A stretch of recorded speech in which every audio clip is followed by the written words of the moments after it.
Karibu ndugu mpenzi msikilizaji katika mwendelezo wa Kijiji cha Machozi. Kama ndio mara yako ya kwanza kujiunga nasi, ni kuombe support yako kwa kusubscribe, kulike na kucomment katika chaneli yetu ya Elizio Simulizi. Mvua ilibadilika kuwa mvua ya ghafla, ikimwagilia ardhi na nyumba za kijiji. Hewa ilikuwa nzito sana, ikibeba harufu ya udongo na damu iliyopasuka usiku uliopita. Daudi na Salma walibaki nje ya nyumba ya kina Salma, bado akiwa na hofu kutokana na uso wa Bwana Komba waliouona usiku uliopita. Tuondoke, tuondoke, Daudi alirudia kusema. Sasa sauti yake ilibeba hofu na uoga. Tena uoga ulikuwa ni uoga wa kweli sana. Salma aliushika mkono wa Daudi, macho yake akiwa yamejaa tamaa na wasiwasi. Sasa twende, alisema Salma kwa sauti ya chini. Giza lilifunika kila kona ya kijiji na kila kivuli kilionekana kuwa na hatari. Daudi alijua kuwa hatari haikuwa tu kwao, bali kwa kila mtu aliyehusiana na siri za kijiji. Mbali kidogo, Rehema alikaa peke yake karibu na mto, mikono yake ikikumbatia magoti. Alikuwa amefika kwenye hatua ya kuamua kusema, sasa hakutakuwa na hofu tena. Sasa nitasema ukweli hata kama nitakufa, alisema kwa uoga kidogo lakini kwa ujasiri. Hapo ndipo alimsogelea Bwana Komba, hatua zake tulivu lakini zenye kutisha zikionyesha hatari.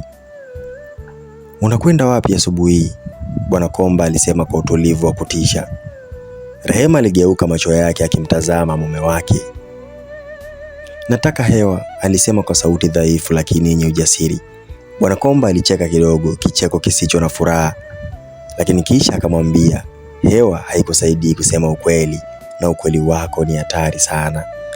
Rehema alishika kifua chake, moyo wake ukitetemeka. Kasimu alikufa kwa sababu yako. Sasa na mimi nitahusiana na ukweli huu. Daudi alijua upendo wake kwa Salma sasa uliokuwa ni hatari kubwa sana. Kila tamaa ya Salma kuondoka kijijini, kila ndoto ya Daudi kumlinda sasa ilikuwa na gharama kubwa sana. Salma alikaza mkono wa Daudi. Nikikubali hatari yote itatupata, lakini siwezi kuacha. Daudi, hii ndio nafasi yangu ya kuondoka. Wakati huo mzee Juma alisimama, uso wake ukibeba huzuni ya miaka mingi sana.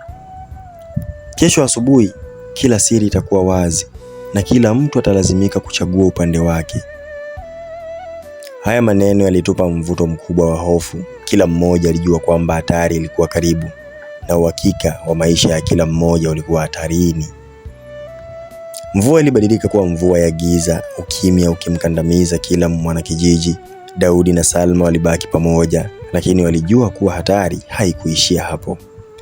Ndani ya nyumba ya Bwana Komba alipokea barua isiyo na jina, ikieleza wazi kwamba siri za kijiji zitaanza kugawanyika. Bwana Komba alicheka kidogo, tabasamu lake likiwa la kutisha. Sasa kila kitu kitalingana na mpango wangu. Na pale mlangoni Rehema alikaza mkono wake, akijua kwamba kesho hakuna atakayebaki salama. Na hapo ndipo mwisho wa episodi yetu ya 5 ndugu mpenzi msikilizaji. Usikose episodi inayofuata. Je, Rehema ameamua kusema ukweli? Daudi na Salma sasa wameshika hatari mkononi mwao.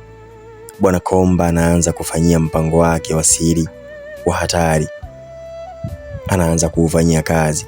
Kijiji kimejaa tension, mateso na mapenzi hatari.